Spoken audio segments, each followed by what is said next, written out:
Hand out.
Withstand this persistent inflation. You know, they say inflation is down. It's not down, it's increasing, just not as much maybe as a few months ago, but it's still increasing significantly, and that's a big problem. I'm really happy to be joined here today by our legislative leaders. So I have the President of the State Senate, Kathleen Passidomo, is here.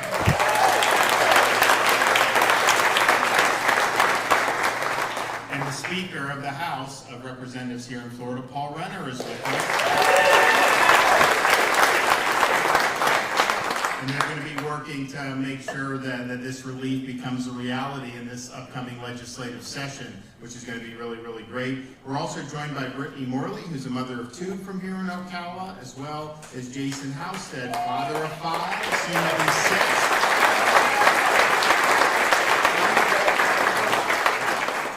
His 5 kids. I saw his wife with a bun in the oven, so they've got their hands full. And he's the executive director for Brothers Keeper Catholic Outreach Ministry right here in Ocala. We're excited about things that Florida's been able to accomplish. I think, as many of you know, because you just see it, we're the fastest growing state in the country. And I'm not even asking people to come. I mean, there's some governors that are begging for people to come. Because I understand there's benefits, but there's also challenges. And I think one of the things we recognized in an initiative we did last week, we did a Move America Florida program to help with the infrastructure and speed up infrastructure. You know, some of these places, like on 75, you can have like massive backups. And so those things were all in the hopper to be done, but that would have taken like 20 years. So we're going to put basically $7 billion on top of our Department of Transportation work program to accelerate that. So right here in Central Florida, it's going to make a difference. So you're fastest growing. We've led the nation in net in-migration, I think, every year since I've been governor, certainly in the last few years, because people are leaving states that have poor policies and are poorly run and have high crime, and they're coming to Florida. And oh, by the way, our crime rate is at a 50-year low in the state of Florida. That's not true.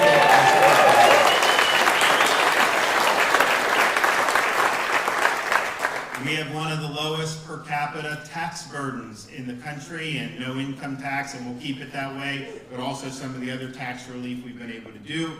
We're proud to have gotten that across the country. We also have one of the lowest per capita debt burdens in the country. Our burden, or our economy in Florida, is over $1 trillion in size, yet the state debt is $20 billion. So that represents a ratio debt to GDP of 1.5%. What does that mean? Well, in the United States of America, our whole economy is exceeded by the size of the federal government's debt.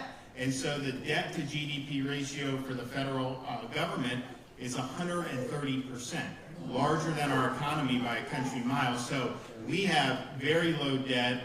We're doing it right, but we also, in our most recent budget, we're seeking to enact a debt reduction program to pay down the debt even more rapidly. So we're already low. We think we can retire some before all the interest kicks in, and that's going to make the state even better. And honestly, sometimes you do want to do debt. If you have projects you know need to be done, you get low interest rates, sometimes it's better to bond it.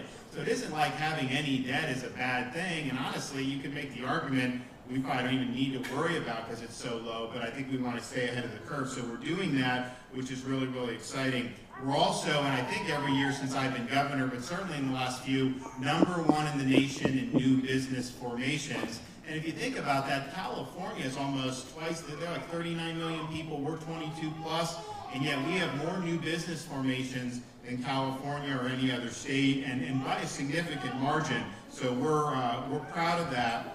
Last year, we did over 425,000 private sector jobs created in Florida alone. You know, when Biden talks about jobs, a lot of these states that were real lockdown states, they have less people employed today than they did like 3 or 4 years ago. We have way more people employed in Florida than we did 3 or 4 years ago. So a lot of the net job growth nationwide has been the result of Florida and Texas. And so we're helping do our part with that. So, and then also if you look at our surplus, I mean, we finished this past year with like a $22 billion surplus out of a $109 billion budget. So that's a massive surplus. We've never had anything approaching that in the history of the state of Florida. When I became governor, surplus, all the total reserves, was about $5.2 billion, which was actually viewed as very healthy. People said the state's going well managed, good fiscal. People were happy with that, but we've really taken it to another level. So we're in a situation where we've been able to have, even with low taxes, a massive surplus.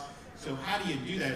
Some of it will just sit there for a rainy day. I think we're prepared for whatever happens in the national economy. You see a lot of layoffs in some industries happening. They had a big jobs number, but a lot of that was because of how they did the population. I don't think that was really as strong as it was portrayed. So you see potential hurdles on the horizon. You see some storms developing, but we're built to be able to handle whatever ends up happening. I think we're going to do better than other states if there is a downturn because of all the energy and excitement people have for Florida. Nevertheless, I think we've tripled our rainy day fund size since I've been governor over the last 4 years, and then we've got billions and billions and billions of more that we'd be able to do. But even with that, it's like, okay, you got a lot of money, what do you do? So we are doing the $4 billion. We're proposing to work with the legislature to do billions to accelerate the infrastructure, and that's just something you need to do when you have a state not only that's growing with new residents, but also people want to visit here, they want to come here,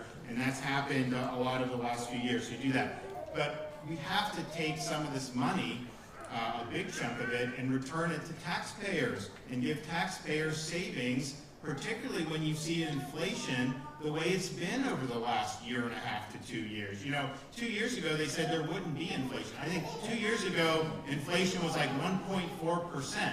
And then what's happened since then, you've had massive spending binges by the federal government, trillions and trillions and trillions that have been printed. Of course you're going to end up seeing inflation. You have policy that is designed to make it more difficult to produce American energy. Of course that's going to contribute to inflation. Biden says we're going to need oil for 10 more years. Now, if you were a company that wanted to produce more, and he says you got 10 years to go, it's not worth it to put any money into it at that point. Well, we all know you're going to need traditional energy much, much longer than that. And you look at the amount of wind and solar, I mean, it's still a very, very small amount. And I can tell you, when we had the hurricane come through in Southwest Florida, get the lights back on, we needed oil and gas to get the lights back on. That's just the reality. So, but that has contributed, his policy has contributed to inflation with energy, and he's tried to mitigate that by just depleting our strategic petroleum reserve. Hopefully there's not some major crisis where we'd have to tap into that, because he was not supposed to use it just to mitigate his own bad policies. That was not the purpose of that, but nevertheless he's depleted it. So you have all these different things that make the cost of living and cost of what you need to buy has gone through the roof in the last 2 years, more than any time I can remember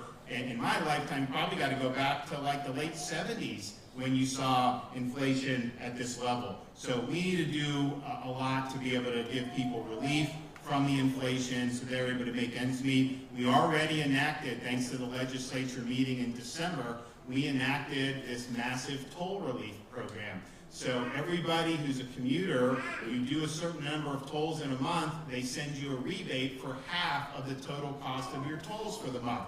So that ends up being $500 million for Floridians. You know, we want the tourists to have to pay the tolls, because why would I not? You know, it's like, but if you're commuting and you have to use these roads, we want to reduce that burden on you. So you're going to start seeing very soon, within the next probably week, Floridians are going to start to see, from January, they're going to start to see deductions on their Sun Pass or whatever pass they're using of 50%. And we've calculated that the average commuter in Florida, based on the January figures, is going to save about $500 a year in reduced tolls. And there's some parts of the state, some parts of Central Florida, some parts of South Florida, where people will probably save over $1,000 because they have to do so many tolls to be able to do their job. So that's been a huge, huge plus. We're glad that that was able to be enacted. I think the legislature would have supported it in the normal session, but since we had to come in for hurricane relief and we did the property insurance and these other things, we said, let's just get this done so January 1st people can start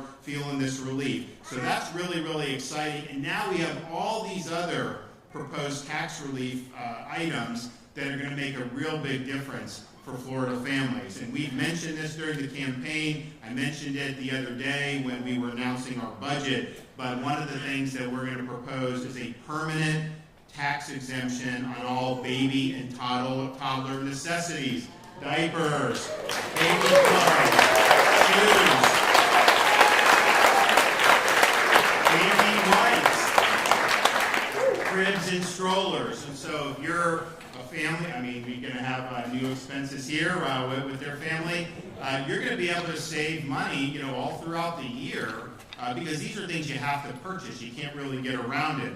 So we think it's going to make a difference, particularly for families, and we want to be a family-friendly state. I think you've seen a lot of families move here. Used to be people would move to retire. They're still doing that, of course, but the number of families that have moved in over the last 2 years for a variety of reasons, crime, COVID nonsense, some of the stuff in the schools with not recognizing parents' rights, they knew we would do that. So this is really, really good. Included in our permanent relief is going to be permanent sales tax exemption for gas stoves. And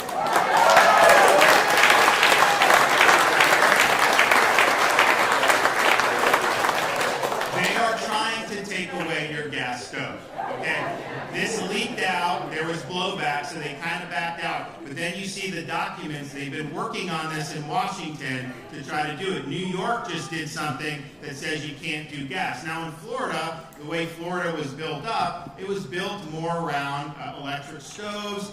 More and more people now can get gas lines. I mean, look, I think the gas is better for preparing food, but that's your choice. But why would you try to ban this? It's so irrational, but it shows they are coming for any little thing in your life that they can do. And I think what they want to be able to do is they ultimately want to control the amount of energy you consume. And so if everyone's on one system, they can throttle that or do. I think that's the ultimate vision that they're working to, and that does not fly in the state of Florida. So we're not going to let that.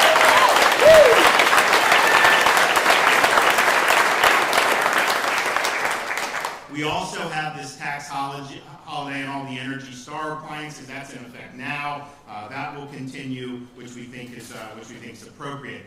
We're also proposing to enact a permanent sales tax exemption for all over-the-counter pet medications because people need to take care of their pets. We know that can be very, very costly. So that, I think, will make a positive difference. And then we also understand that really the heartbeat of our economy here in Florida are small businesses, family-owned businesses that are owned or operated a lot of times by a single family.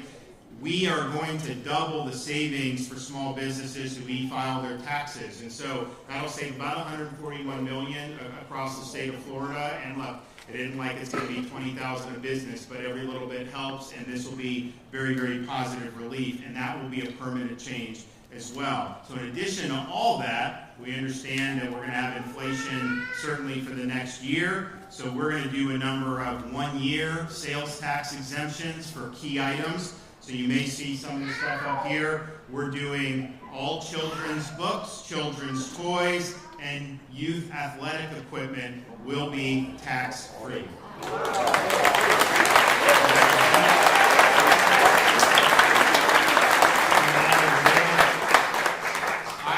My wife and I will save with that tax. I mean, my son, he's obsessed. I got to buy him all these footballs and this and that, and so it's just kind of the way it goes. But I think that'll be good for families. Another thing that'll be good for families. We've always done a back-to-school tax holiday, sometimes a week, sometimes two. So what we're going to do, we're going to do 4 weeks total, 2 weeks leading up to fall semester and 2 weeks leading into spring semester. So you'll be able to get school necessities free of charge, and that's going to save families about $210 million throughout the state of Florida. We're going to continue with our 2-week disaster preparedness sales tax holiday. We saw what can happen with major storms and the way that this stuff works with the hurricanes, and we would message this. That first 72 hours, it's really about you having the supplies you need, being able, because when it came through Southwest Florida, what's the first order of business? Search and rescue, helping people who may have been stranded on Sanibel, all these other places. You had massive power outages, but it was really those first responders protecting people. So that was kind of the initial thing. Then you start saying, let's get this power back on, and we ended up having, I think it was 50-some thousand linemen that were stationed in Florida prior to the storm coming. We ended up doing, I think there was millions of restorations, the fastest restoration after a major hurricane in our history. So it makes a difference, and we were proud of that. But nevertheless, when you get hit by almost a Cat 5, you're not going to have the power turn on 24, 40 hours later. So having those supplies, and then what happened, we were able to bring quicker than we've ever done. Well, we had these pods where people get water, they could get all that stuff, and that worked very, very well. But that is just something that will not be set up within 24, 48 hours because of all the other things that need to do. So you have an opportunity to make those preparations as we get closer to hurricane season. I'm hopeful. And we pray that we do not get dinged like we did last year, but you just got to prepare and assume that is going to happen. We're also, and I think this is going to be really, really good, for all household items under $25, like detergent, TP, soap, all that stuff, no sales tax for items under $25 for 1 year.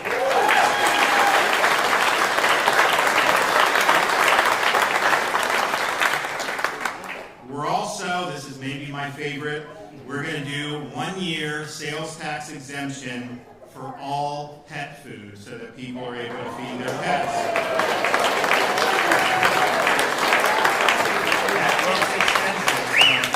That'll be good.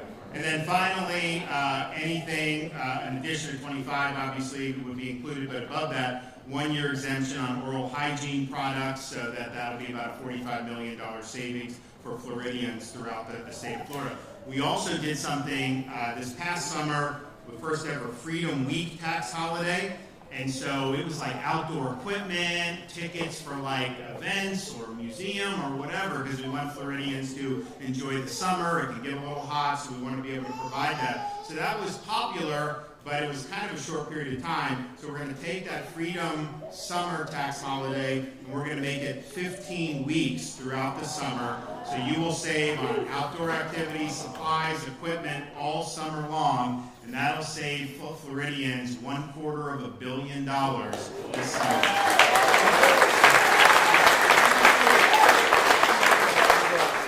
So we think if you're a family that is commuting and that is qualifying for a toll relief program and some of these other things, we think a typical family, may be saving over $1,000 with all this tax package. There's going to be some that save a lot more than that because they're doing more tolls or whatnot. And that's going to make a difference, particularly when we are bracing for continued economic headwinds thanks to what's going on in Washington, D.C.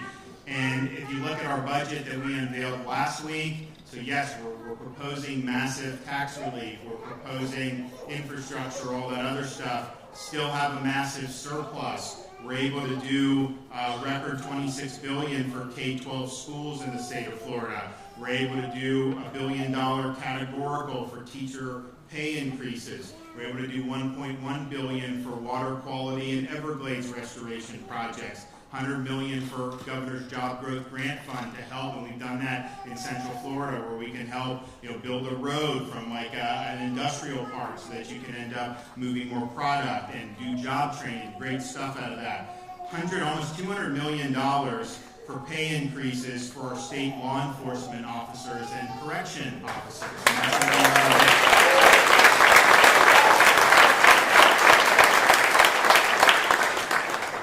We did a program for starting July 1st to recruit police officers from around the country and to bring more people into the profession from the state of Florida as well. If you do that, you qualify for a $5,000 signing bonus. And so that's been a very effective program, and we're going to continue that program. So we're dedicated another $30 million.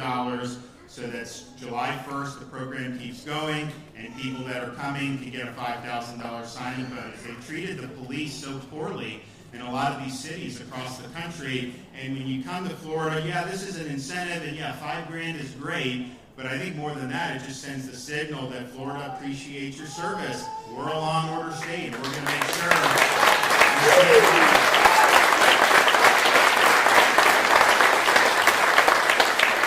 So this is going to be really, really good, and I want to thank both the leaders who are here today for their support and really doing a lot of very bold things. They got elected in November. They had a special session. We did a bunch of stuff in that December special session. Now they're in another special session, and they're doing a number of different things. They're fortifying our election crimes office that we've used to be able to police voter fraud. They're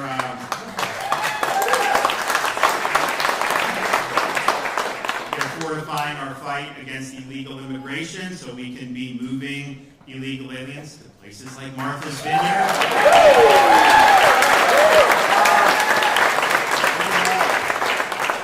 And they are going to pass a bill that, upon my signature, will officially remove Disney's self-governing status.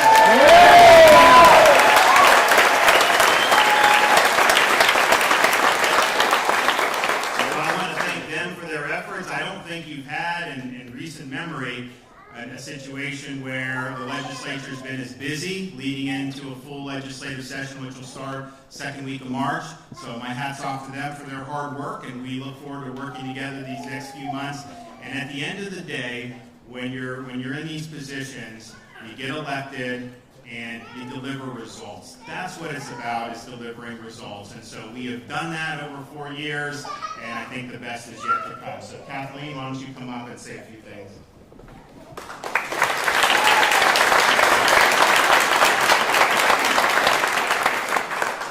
Thank you, Governor DeSantis. Good morning. Marion County, I love coming here. I wish I rode horses because it's a sports country. So how can we do this? $2 billion in tax savings because of the policies of this great governor and working with the legislature to making the free state of Florida the place to live, work, retire, raise a family, and spend money. So I want to do a little interactive. We have a list. The governor went to the list, and I hope you're paying attention, of all the tax relief we're going to have. I'll do it real fast, and I want you to raise your hand for your favorite. So we have the permanent exemption on diapers, we have the Freedom Summer, the children's books, the cribs and strollers, children's toys, gas stoves, tax I'm done yet, I want to remind you, household items, athletic equipment, pet food, pet medications, oral hygiene products, medicinal cosmetics, toiletries, holidays, and then the business. So, who's in favor of all the kids' stuff? All right, there's a lot of people. What about the gas stoves? You get a lot there. The school tax holidays. Well, let's get there. The toothbrushes, all that cool stuff. Personal hygiene. The increased savings for electronic filings at school. Pet food and pet food. Yeah! So, I will end with my best best friend in the world, my yellow lab Tucker, told me to tell the governor, thank you so much, because now he will get more food to eat because it's cheaper. Thank you all. Have a great day.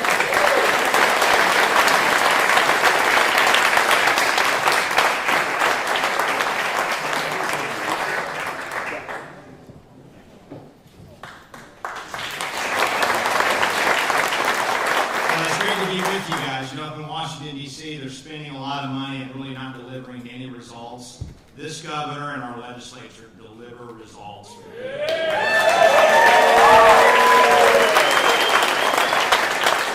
didn't create the affordability problem the federal government did, but we're delivering. Governor mentioned toll relief. We've done relief for hurricanes. We've done, President Passidomo's got a great proposal on making sure we get after our workforce housing to make that more affordable.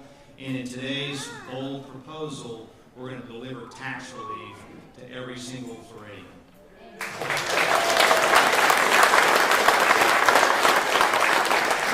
The Washington, D.C. way is their mentality if you're elected officials. It's our money to spend the way we see fit. The Florida way, the way the governor sees it, the way we see it in the legislature is it's your money. You paid that money, and all that money that's coming in because the governor kept Florida open because of our success is your money. It needs to go back to you because you know better how to spend it than any of us ever would.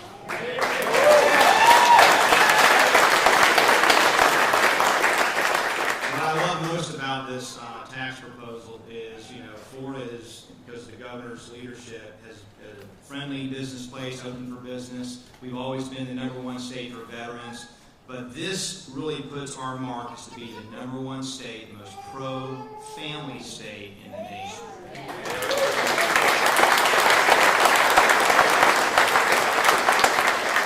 And I really believe at the bottom of my heart as a conservative that if you have strong families, a lot of social problems in this country will go away. And if you undermine families, we can't build enough government to manage the chaos. And so this shows the values and priorities of our governor, but it's also the values and priorities of the House, my values, Senate President Passidomo's values, and those that you elected. And we're going to get after it. We went big last year on tax relief. We're going even bigger this year. So thank you.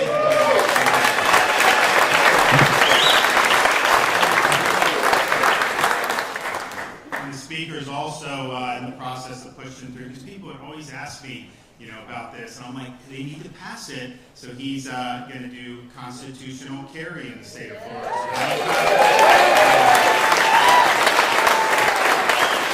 We've been waiting, and now they're going to deliver.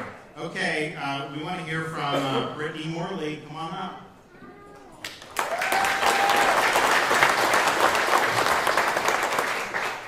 Hello, everyone. Thanks so much for having me.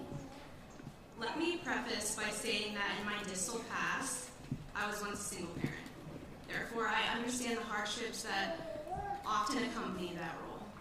I've been on the receiving end of obtaining services from the Early Learning Coalition, and I understand the stress of being required to miss work due to your child becoming sick and losing that anticipated income. Fast forward to present time, I am now married. My husband and I both own businesses, and I now volunteer my time trying to advocate for the Early Learning Coalition. Through my efforts with them, I've firsthand seen the impact that these types of incentives have on households. We are extremely grateful that in 2020, Governor DeSantis refused to shut down early learning facilities, regardless of what the rest of the country was doing. Recently, my husband and I lost a good friend of ours, and as a result of that, he has left behind a wife and child. When I think about Governor DeSantis trying to implement permanent tax exemption, I think of people like her. I think of people like my cousins who have adopted children and are currently fostering as well. I think of single-family households like the one I was raised in, or the low-income families doing the best they are capable of. Most importantly, I think of the children of our community. I believe I can speak for everyone when I say that when parents aren't stressed financially, they are more engaged, patient, and present with their children. Regardless of your social class, when parents are saving money, it leverages us into a position that allows us to reinvest that savings right back into our family. Allow me to reiterate by saying this. I am a huge advocate for the permanent child tax exemption. section for all the reasons previously stated. However, I'm also a huge advocate of people utilizing these incentives in order to create a stronger community, rather than using them as a lifestyle to become complacent. Sometimes the cards we have been dealt away don't seem fair. However, when we have support systems such as Governor DeSantis and the Early Learning Coalition constantly trying to help leverage us into success, the cards no longer dictate the trajectory of our lives. Governor DeSantis has invested record funding into early childhood education and programs such as VPK, early learning, and high-quality childcare. In fact, some of the best within the nation. We are truly grateful to have our young kids living here in the great state of Florida. Thank you.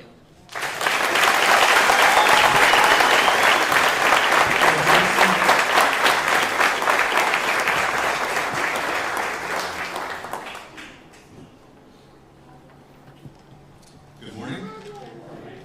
I want to start by saying thank you, Governor, and all of our leaders for making Florida a great place to raise a family.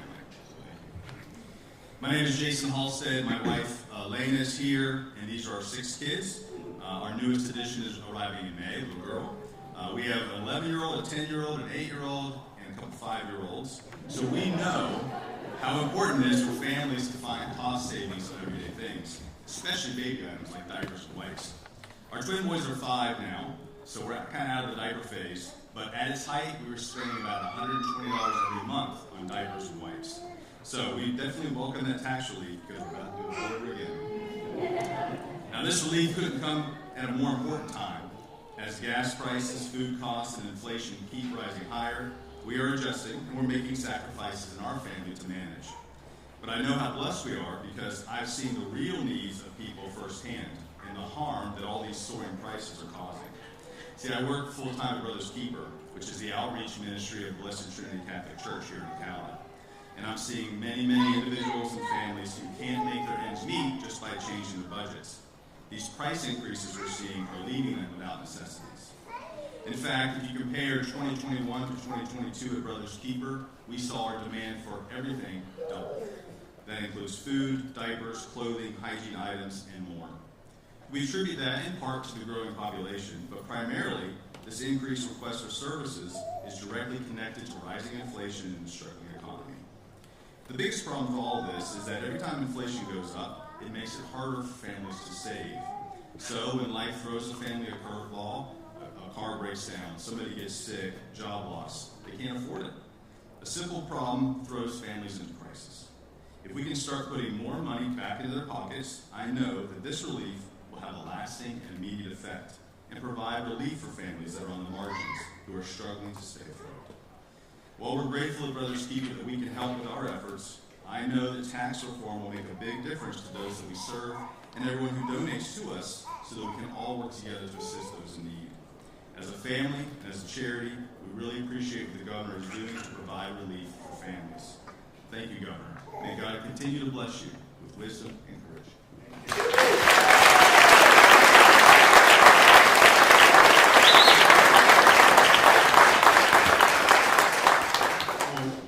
We got a lot of work to do, but I'm looking really, I'm excited about what the next few months has in store, and I think that there's going to be a lot of wins that are going to be delivered for the people of Florida. So sit back and enjoy what we do the next few months. Okay, what do we got? Anybody back there? What happens to the Disney debt, and what about possible legal challenges for the reorganization?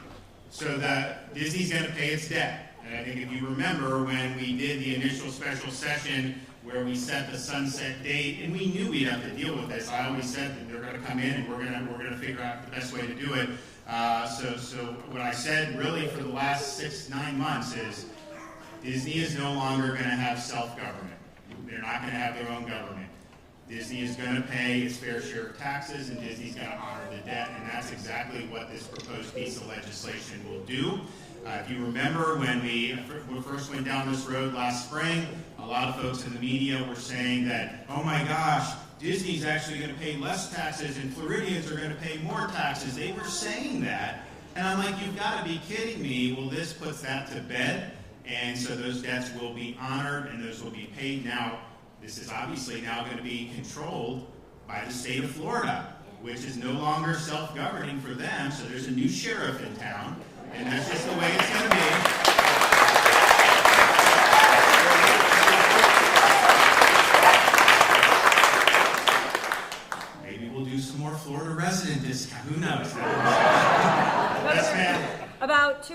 you announced $1 billion teacher pay raises, and in that announcement, you had touted raising the minimum to $47,500 for teachers across the state. Some teachers in more rural counties of north central Florida, such as Gilchrist, Madison County, have expressed that they are not at that minimum of $47,000. Yeah, so just so you know, what we've always said is our goal was to get to a state average of 47.5. So you're right, some of those rural are not at that, but those rural were like 33 or 34 before I became governor. So they've had major increases. So our threshold was, and so with this package from last year, we're now statewide average minimum, average across districts is 48,000. Obviously, Sarasota, Miami-Dade, some of those are higher cost of living. Some of that is there. Now, with this additional money, we are not requiring it to go to further minimum increases. They can apply it to any way they want. So if those rural counties want to apply that to the average minimum, they will be able to raise the average minimum even higher, and that's their right. But there's some other counties, some other districts that say, yeah, we've done good on that, it's working, but we also want to provide even more, and we have provided increases for veteran teachers. Maybe they want to do that. So they'll have the flexibility to do it. The thing that we do, though, on this, it can only be used for teachers' salaries. These school unions will hold this stuff hostage to try to advance their interests. In fact, we did this teacher increase last year, and some of these school unions were holding it up all the way through the end of 2022. And I'm like, why would you not want to rush the pay increases to teachers? Because ultimately, they're pursuing a different agenda. So we're going to make sure 100% goes to teachers, and I think maybe we'll talk to the legislature about saying, if it's authorized, once the budget goes into effect, you've got a limited window to get that money in the teachers' pockets. I'm sick of the political games that these school unions are playing.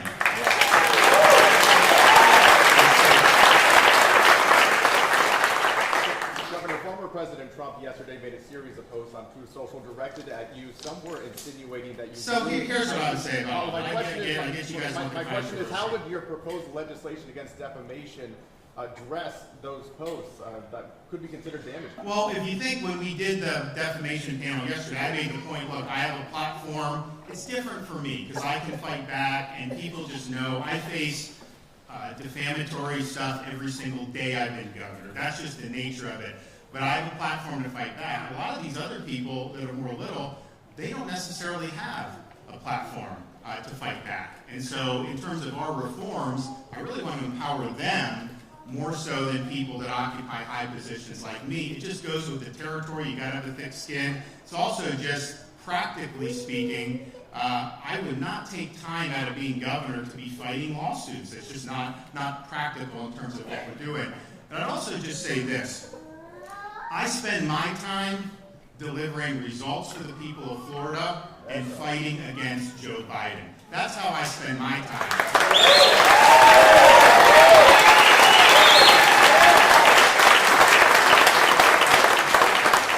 I don't spend my time trying to smear other Republicans. That's right.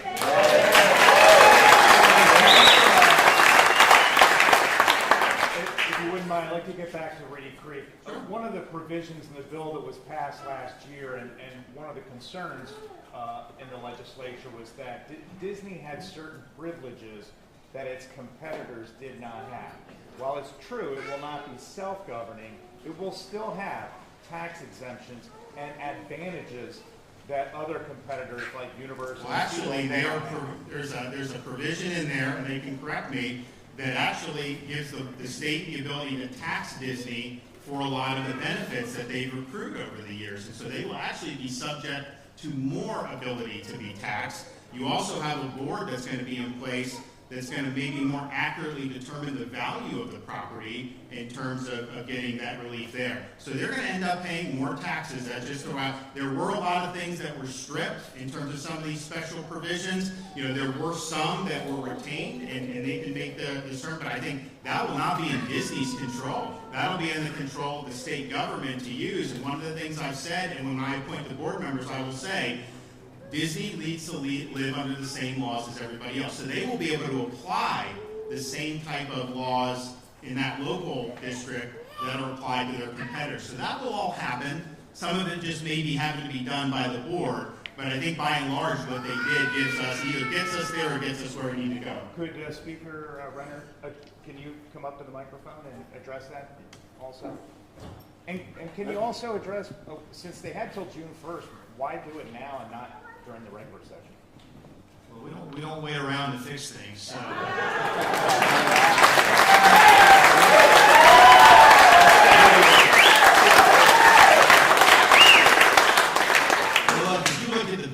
There's at least a dozen things where powers that they had, like to build their own nuclear power plant, are gone. There's another dozen things that are modified, but the most important thing is they were the watchdog of themselves, and now they're not. Now the governor's appointees, through their elected representatives, their elected governor, is going to be fully 100% in control of that special district. So if there's anything you can point us to that doesn't create a level playing field that gives them any exemption that anybody else, like a Universal or a SeaWorld doesn't have, you let us know. I promise you, we will fix that. We will take care of that.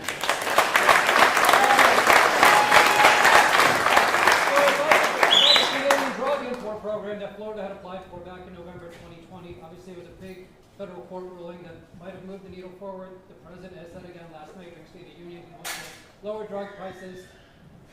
What do you have to say about all that? So, well, you've been following this, so you know. This happened under the previous administration. I was working with actually two predecessors ago from Paul. The first speaker that I became governor with really wanted to take on the prescription drug cartel because everywhere else pays a lot cheaper than us, and then we pay all this extra money and our costs are a lot higher. So could we access some of those markets? Well, this is a market that's very tightly controlled by the federal government because of the power of big pharma. However, we found a provision in law from 2003 that had never been used, say states could apply through the FDA to purchase the same drugs from Canada, and that would be probably 50% on the dollar for us here in Florida. We would have saved $100, $200 million just in our state budget. And so it was approved before Biden took office. It's been floating around and stuck at the FDA for over a year. And here's my question. If you want to tackle high prescription drug costs, why don't you have the FDA approve Florida's program? They say, well, we got to make sure it's safe. They rush through approval of mRNA vaccine for 6-month-old babies without any data to support it, and the FDA approved that. So why would you not approve this program where we have everything? We have a warehouse in Polk County that can come in. You have to relabel their things, and of course, if there's safety, you want to make sure you check those boxes. But these are the same doggone drugs in Canada. They're just a lot cheaper. So if he was really serious about it, the FDA would approve it. We know they've been stonewalling. There's actually been litigation where there's been correspondence saying, well, we can't let Florida be first on this because it's politics to them. So they're keeping you waiting from being able to potentially access cheaper drugs. And so I think this is a no-brainer. And I just think if you look, and I think COVID brought this into very, very sharp relief, we need an overall healthcare system in this country that is not captive to big pharma. And right now, it's all about what big pharma wants. And that's not in the best interest of patients and individuals throughout our country and throughout the state of Florida. Our program was innovative. It's all I'm doing is using the provisions of federal law that allow us access to other markets, and I'm doing that on behalf of Floridians. So if you're serious, FDA, you would approve that. Let's get it flowing, and I bet you a lot of other states would want to mimic it, but we know why they haven't approved it. We know they haven't approved it because ultimately the FDA has become a subsidiary of the pharmaceutical industry. All right, see you guys.